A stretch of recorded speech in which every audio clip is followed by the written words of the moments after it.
අයිබෝවන් සුබ දවසක් ප්‍රාර්ථනා කරනවා විශ්වවාහිනී නාලිකාව මගින් ගෙන එනු ලබන This Sporting Life වැඩසටහන සමග එකතු වෙලා ඉන්න ඔබ සියලු දෙනාටම I think වෙනද වගේම අද දිනේදීත් විශ්වවාහිනී මැදිරියට පැමිණලා සිටින්නේ ඕස්ට්‍රේලියාවේ වෙස්ටර්න් ශ්‍රී ලාංකික ක්‍රිකට් විචාරක අශෝක සිල්වා. අයිබෝවන් අශෝක මහත්මයා. අයිබෝවන්.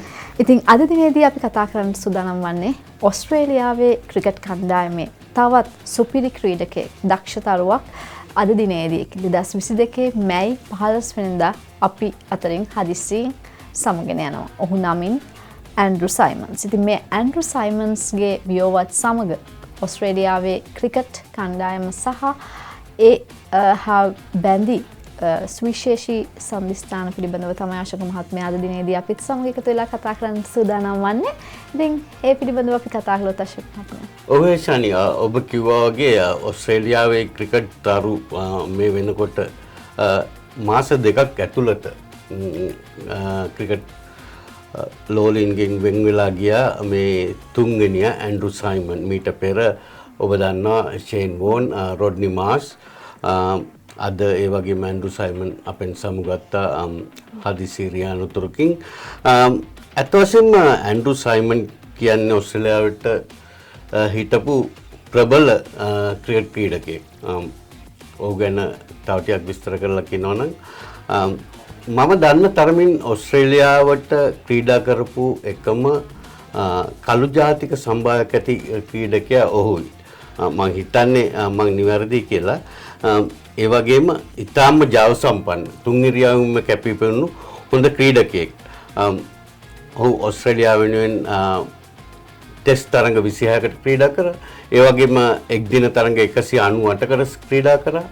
ඒ වගේම ඔහු 2009 ක්‍රීඩාවෙන් සමුගන්න අවස්ථාව වෙනකොට 20 තරඟ 14කට ඕස්ට්‍රේලියානු නියෝජනය කරලා තිබුණා.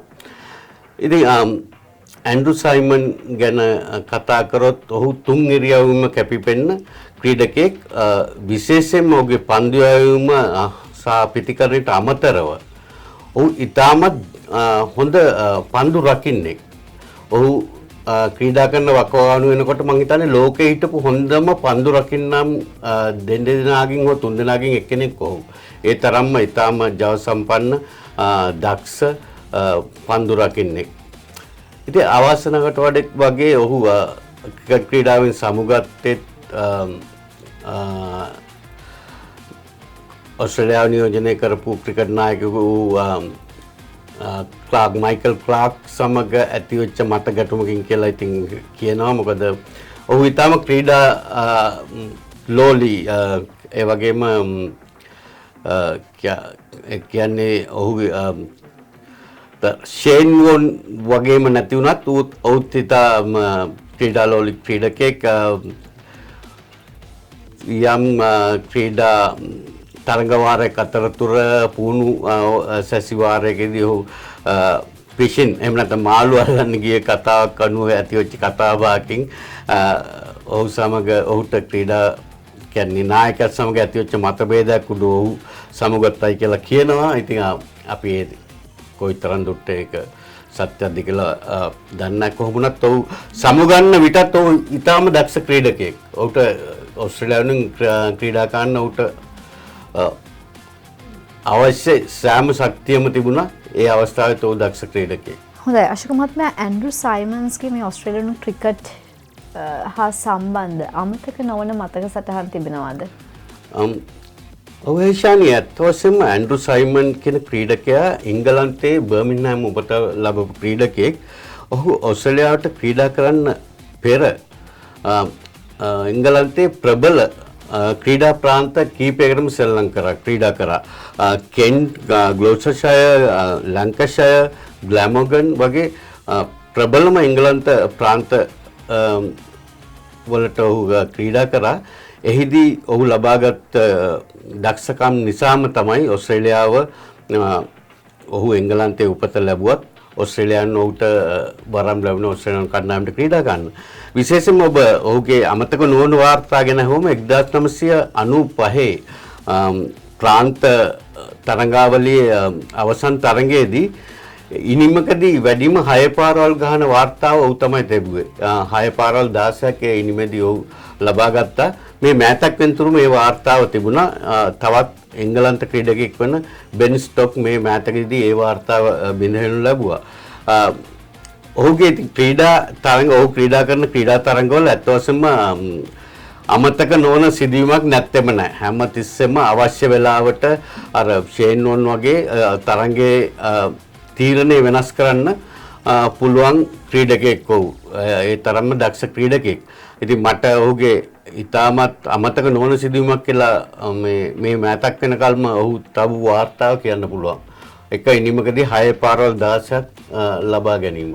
ඔව් යනෝ පෙනේ යන්නේ. ඉතින් ඕස්ට්‍රේලියානු ක්‍රිකට් කණ්ඩායමට ඒ කාලයේ ඒ වකවානුව තුළ නැතුවම බැරි ක්‍රීඩකයෙක් ඇන්ඩ්‍රු සයිමන්ස්. ඇන්ඩ්‍රු සයිමන්ස් අතවසෙම ඔව්.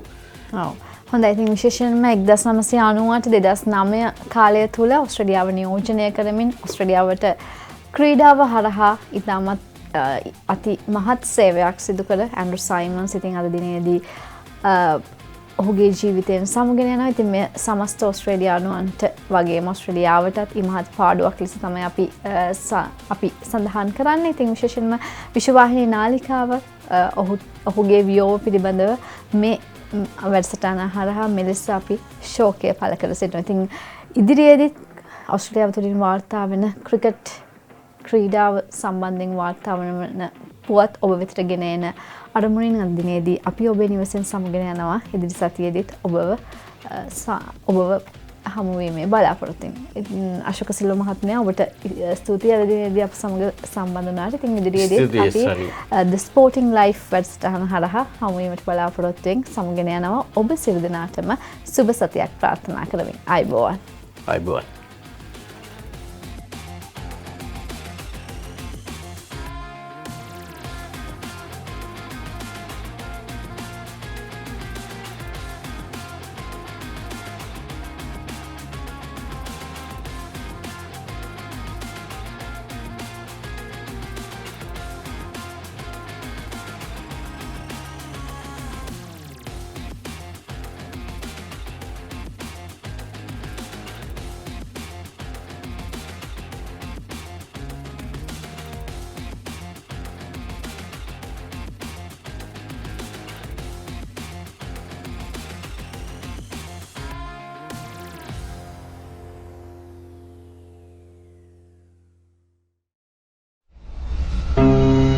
Vishvavahini.